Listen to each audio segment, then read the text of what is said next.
2017년에 미국의 해군대학 교수였던 톰 니콜스라는 사람이 전문가와 강적들이라는 책을 출판했습니다.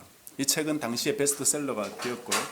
세계적으로 좀 유명세도 타긴 했는데 무슨 이유인지 모르지만 우리나라에서는 1년 만에 절판이 됐습니다. 이 책의 원제는 전문가의 죽음입니다. 실제로 모든 전문가들이 죽었다는 뜻이 아니라 너도 나도 다 전문가 행세를 하는 시대가 되었다 하는 것입니다. 어떻게 이런 현상이 벌어졌을까요? 대표적으로 인터넷 검색을 이 사람은 들고 있습니다. 인터넷에 들어가면 위키피디아라는 인터넷 백과사전 있죠. 이 사전을 2001년에 지미 웨일스라는 미국 사람이 만들었는데요. 이 백과사전에는 누구나 들어와서 정보를 올릴 수 있죠. 그리고 이 정보를 누구나 무료로 또 볼 수 있도록 그렇게 만들어 놓은 사전입니다. 누구든지 회원 가입만 하면 자기가 원하는 정보를 올릴 수도 있고 자기가 원하는 정보를 볼 수도 있습니다. 전 세계 언어로 번역되어 있어가지고 저도 사실 종종 애용하는 그런 사전입니다. 이 사전이 기여하는 바는 분명하죠. 누구나 무료로 지식과 정보에 접근할 수 있다는 것입니다. 동시에 위험성도 있죠. 정보를 올린 사람이 누구인가? 그 사람의 정보는 신뢰할 만한가? 하는 그런 부분이죠. 개방형 시스템의 한계입니다. 누구나 글을 쓸 수 있기 때문에 검증되지 않은 편협하고 왜곡된 내용을 남기더라도 누가 고쳐주기 전까지는 그 상태로 유통이 되는 것입니다.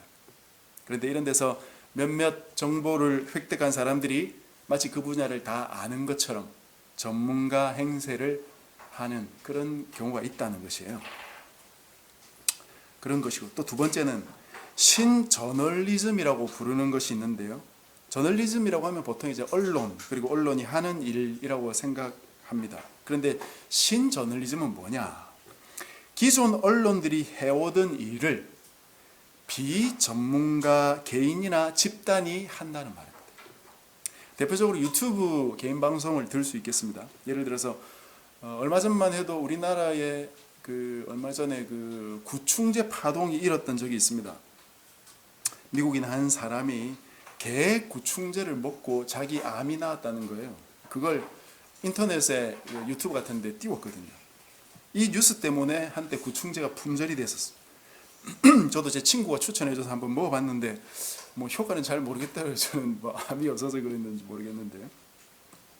여하튼 이런 식으로 의사나 약사 같은 한 분야의 전문가가 아니라 일반인 또는 유명인들이 이런 인터넷 유튜브 같은 데서 하는 이야기가 검증되지 않은 채 확산된다는 것이죠. 전문가라고 말할 수 없는 사람들이 전문가의 강적들이 되어 있다 하는 이야기입니다. 이것은 잘 들여다보면 우리 사회가 권위를 인정하지 않는 사회가 되었다는 하나의 반증입니다. 예수님도 사역을 시작한 지 1년 정도 되었을 때 그분의 권위를 문제 삼는 이들이 나타나기 시작했습니다. 오늘 본문이 바로 이 연관된 내용인데요. 지난주에 우리는 예수님께서 베드로와 안드레, 야고보, 요한을 두 번째 부르시는 장면을 살펴보았죠. 약 1년 전부터 예수님을 따라다녔지만 어느 순간 예수님의 사역보다 자신들의 생업이 더 중요하다고 여겨져서 각자 집에 와서 고기 잡고 있었습니다. 주님께서 이들을 찾아가셔서 그들이 그 고기 잡는 행동을 통해서 영적인 깨달음을 주셨었죠.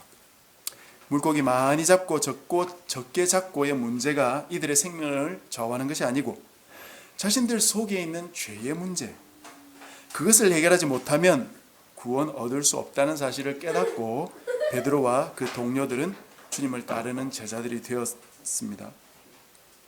이제 이들이 안식일이 되어서 가버나움에 있는 한 회당에 들어갔어요. 거기서 예수님은 하나님 말씀을 가르치셨습니다. 그랬더니 22절에 보면 뭇 사람이 그의 교훈에 놀라니 이는 그가 가르치시는 것이 권위 있는 자와 같고 서기관들과 같이 아니함일러라 라고 했습니다. 여기서 이 서기관들과 예수님의 가르침이 대조되어서 나오고 있습니다. 서기관들은 쉽게 말하면 율법학자예요. 율법을 연구하고 그것을 필사, 즉 베껴 쓰는 사람들입니다. 그러니 서기관들은 당시에 유대 사회에서는 굉장히 중요한 사람들이고 학자로 존경받는 사람들이었습니다. 이들이 율법을 베껴서 보존할 뿐 아니라 그것을 해석하고 또 가르치는 일까지 했습니다. 수백 년 또는 수천 년 된 율법이기 때문에 해석하지 않고는 이해하기가 힘들기 때문이죠. 우리나라 개신교에서 2000년대에 성경을 교체하기 시작했거든요. 개역 한글판에서 개역 개정판으로 넘어갔습니다. 우리가 지금 사용하는 성경은 전부 개역 개정판인데, 그 이유는 개역 한글판이 너무 오래되어 가지고 어려운 말들이 많다는 거예요. 그게 개역 한글판이 1952년도 판이거든요. 약 한 50년 되는 그런 글도 어렵다고 현대어로 바꾸고 있는 것인데, 수백 년, 수천 년 된 그 율법들을 해석하지 않고 어떻게 가르칠 수 있겠습니까? 반드시 해설을 해 주어야 되는 것이에요. 그 일을 서기관들이 했던 것입니다. 그런데 성경을 해석하기 시작하니까 점점 해석할 거리들이 늘어나게 됐습니다. 왜냐하면 서기관들이 수백 년 동안 대대로 성경을 해석해 오니까 그런 해석이 쌓이고 쌓여서 나중에 되니까 그 서기관들이 해석한 걸 또 해석해야 되는 그런 순간이 온 것입니다. 그래서 이런 것들이 많이 모여서 보존되어 왔고, 시간이 흐르면 흐를수록 그 양이 점점 더 많아지니까 이 자료들을 서기관들이 보존하느라고 사실은 성경이 뒷전으로 밀려나기 시작했던 것입니다. 그래서 예수님께서 이들이 자신들의 전통을 지키려고 하나님의 계명을 저버렸다고 이렇게 비판하셨던 것입니다. 그럼에도 불구하고 율법 하면 서기관으로 통했기 때문에 당시 서기관들은 사내들인 공회에서 법적인 문제가 거론되기만 하면 재판관 역할을 할 정도로 아주 권위가 있는 사람들이었습니다. 그런데 사람들이 서기관들의 가르침과 예수님의 가르침 사이에 큰 차이를 느낀 것이, 22절이 말해주는 것이 바로 이것입니다. 예수님의 가르침을 들으면서 사람들이 느꼈던 건 이 예수님의 가르침이 서기관들의 가르침과 너무 다르구나 하는 것입니다. 무엇이 다르냐? 한마디로 표현하자면 예수님의 가르침에는 권위가 있었다는 것입니다. 예수님의 가르침은 서기관들과 다르게 권위 있게 들렸다는 것이에요. 여러분, 권위가 뭡니까? 우리말 사전에 찾아보니까 다른 사람을 통솔하여 이끄는 힘, 또는 특정 분야에서 뛰어나다고 인정받고 영향을 끼칠 수 있는 능력, 이렇게 되어 있습니다. 둘 다 어떤 힘과 관련이 있죠. 그런데 원어의 뜻을 잘 살펴보면 이것보다 좀 더 근본적인 의미를 가지고 있습니다. 성경에서 권위라는 단어는 어떤 존재로부터라는 의미예요. 즉 여기서 존재라는 그 단어는 존재의 본질이신 하나님을 가리킨다고 할 수 있습니다. 그래서 권위란 그것을 존재하게 하신 분으로부터 나오는 것이다 이 말입니다. 영어도 가만히 보면 비슷합니다. 영어에서 권위가 뭡니까? authority죠. authority. 이 authority는 어디서 나옵니까? author에게서 나오죠. 그걸 만든 분에게서 나오는 것입니다. 서기관들은 어떻게 가르쳤는가? 하나님의 율법을 가르치기는 해도 권위 있게 가르칠 수는 없었습니다. 권위 있게 가르치기 싫어서가 아니라 권위 있게 가르칠 수가 없었던 것이죠. 왜냐? 율법은 서기관들이 만들어낸 것이 아니었기 때문이에요. 율법은 하나님께서 주신 것이었습니다. 하나님의 말씀이죠. 그렇기 때문에 서기관들은 하나님의 율법을 가르칠 때 자기가 잘 모르는 부분은 자기보다 좀 더 권위가 있는 다른 서기관들이나 학자들에 의존해서 백성들을 가르칠 수밖에 없었던 것이죠. 당시에 힐렐이나 샴마이라는 이런 유명한 학자 그리고 그 학파들이 있었습니다. 그래서 이들이 가르칠 때 힐렐은 이렇게 가르쳤다, 샴마이 선생님은 이렇게 가르쳤다, 이런 식으로 자기보다 좀 더 유명한 어떤 랍비의 해석을 거론하면서 가르칠 수밖에 없었다는 것이에요. 오늘날도 마찬가지죠. 제가 여러분에게 게 구충제를 한번 더 드셔보십시오. 몸에 좋답니다. 그렇게 말한다면 여러분 중에 아마 진지하게 들을 분이 얼마나 될지 모르겠습니다. 의약품에는 제가 권위자가 아니기 때문이죠. 그러나 제가 어떤 의사의 말을 인용해서 이야기를 한다면 여러분들이 아마 귀가 솔깃하게 들을 수도 있겠죠. 그와 같이 예수님 당시 성경의 전문가들이 서기관이라 할지라도 그들이 잘 알지 못하는 부분에는 자신보다 더 뛰어난 학자들의 권위를 빌어서 설명할 수밖에 없었던 것입니다. 그런데 예수님은 어떻게 가르치셨다고요? 권위 있는 자 같이 가르치셨다. 즉 자신이 율법을 만드신 것처럼 가르치셨다. 이것이 어떤 것인지를 나타내주는 대표적인 예수님의 설교가 산상수훈입니다. 이 산상수훈은 우리가 곧 이제 배우게 되겠지만 마태복음에 나오는 산상수훈이 가장 정리가 잘 되어 있거든요. 마태복음 5장에서 7장까지 산상수훈이 나오는데 심령이 가난한 자는 복이 있나니 천국이 그들의 것이미요 라는 이 8복으로부터 시작해서 구약의 여러 율법들을 예수님께서 해석을 해주십니다. 그런데 예수님 말씀을 잘 들어보면 반복적으로 등장하는 문구가 있어요. 그것은 나는 너희에게 이르노니 라는 문구입니다. 마태복음 5장 21절에 예수님께서 이렇게 말씀하십니다.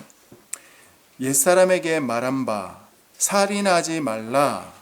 누구든지 살인하면 심판을 받게 되리라 하였다는 것을 너희가 들었으나 나는 너희에게 이르노니 형제에게 노하는 자마다 심판을 받게 되고 형제에 대하여 라가 욕을 하는 거죠. 라 하는 자는 공회에 잡혀가게 되고 미련한 놈이라 하는 자는 지옥불에 들어가게 되리라.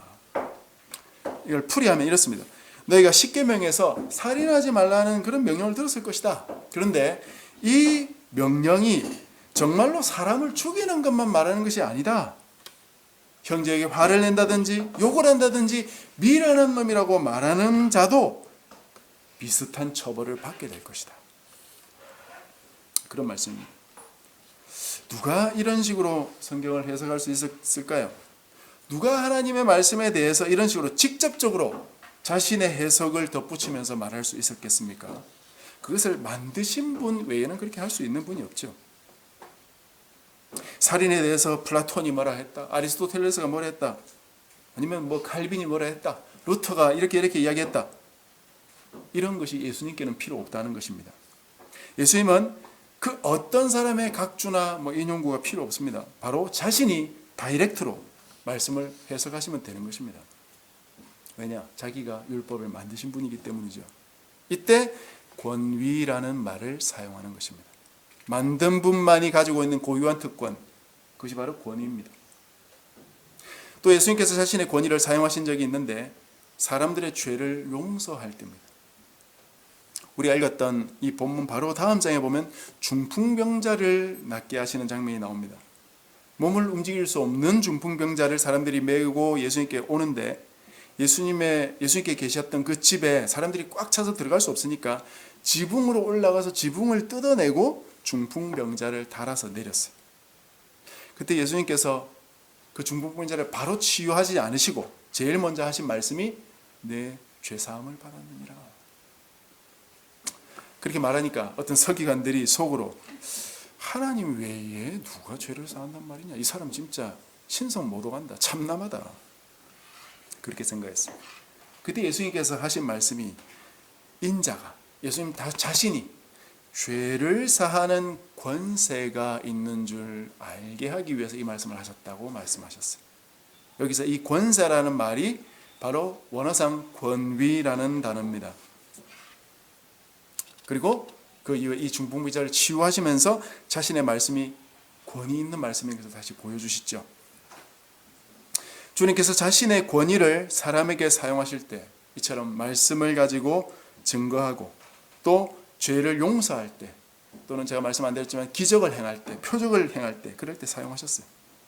그러나 귀신들에게도 예수님께서 때로 이것을 사용하셨는데 어떨 때 사용하느냐? 그 귀신들을 내어 쫓으실 때 사용하셨어요. 오늘 말씀 23절부터 보면 그때 회당에 귀신 들린 사람 하나가 들어와 가지고 막 소리 지르고 있었습니다. 이 귀신은 예수님이 하나님의 아들이라는 사실을 알고 있었어요.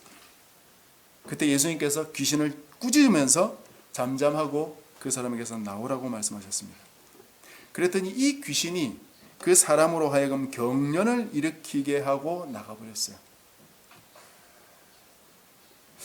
그러자 이 장면을 본 사람들이 이렇게 말했습니다. 27절에 다 놀라 서로 물어 이르되 이는 어찌미냐 권위 있는 새 교훈이로다. 더러운 귀신들에게 명한즉 순종하는도다. 그래서 우리가 주의해서 살펴야 되는 내용이 있습니다. 여러분은 축사 또는 축귀, 이 귀신을 내쫓는 사역, 그것이 어떻게 이루어진다고 생각하십니까? 예수님께서 엄청난 능력을 발휘하셔가지고 귀신을 내어 쫓는다거나 귀신을 내어 몰아낸다고 그렇게 생각하지 않으셨습니까? 근데 오늘 말씀을 잘 보십시오. 그게 아닙니다. 예수님이 어떤 힘을 발휘한다든지 요상한 행동을 한다든지 주문을 통해서 귀신을 내쫓는 게 아니고 단지 그 귀신에게 그 사람에게서 나오라 그렇게 명령만 하셨을 뿐이에요. 그랬더니 귀신이 나갔다는 것입니다. 그래서 그걸 보고 사람들이 어떻게 생각했느냐, 야 저것 봐라, 예수님이 명령하시니까 귀신도 순종하네 였습니다. 예수님이 하신 것은 명령이었어요. 이 예수님의 명령에 귀신이 다른 도리가 없어서 순종했다는 것입니다. 왜냐? 예수님이 권위자이시기 때문이죠. 예수님이 모든 만물을 창조하시고 모든 만물의 주인이시고 심판주이시기 때문이죠. 그 사실을 귀신이 잘 압니다.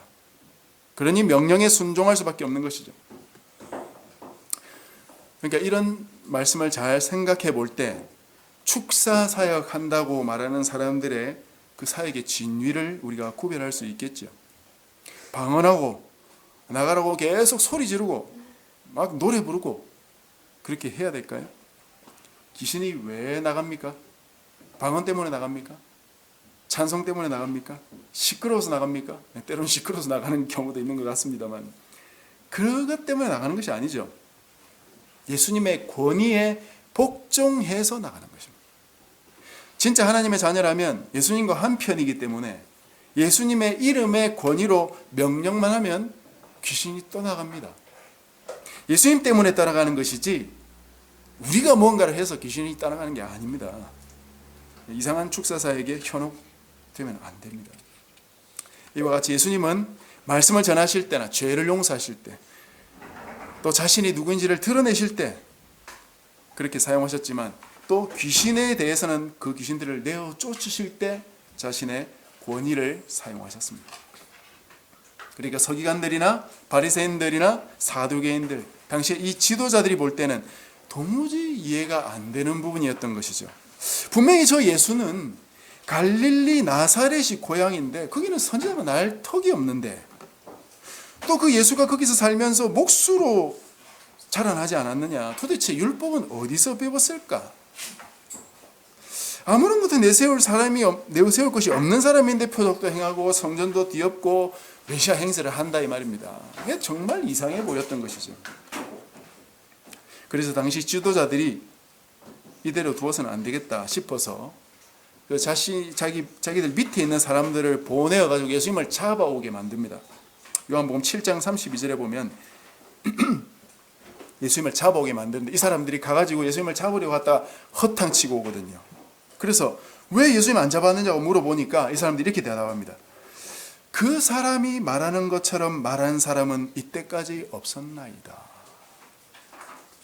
이 신하들이 예수님 잡으러 갔다가 예수님이 말씀하시는 걸 듣고 그 권위에 눌려버린 것이에요. 잡으려고 했는데 도저히 손을 댈 수가 없었던 것입니다. 예수님의 권위가 어느 정도인지 아시겠죠? 그분의 말씀을 직접 들은 자들은 도무지 예수님을 손들어 거역할 수가 없는 것이에요. 저번에 나사렛에서도 비슷한 일이 있었죠? 나사렛 사람들이 예수님을 메시아로 받아들이지 않으니까 예수님께서 나사렛에 대한 심판을 선언하셨었거든요. 그때 사람들이 예수님을 잡고 낭떠러지까지 끌고 가면서 예수님을 밀어뜨려 죽이려고 했었던 적이 있었습니다. 그런데 그 낭떠러지까지 끌고 갔는데 거기서 예수님을 밀어뜨리는 사람이 아무도 없었어요. 다 밀어뜨릴 수 없게 되어버렸어요.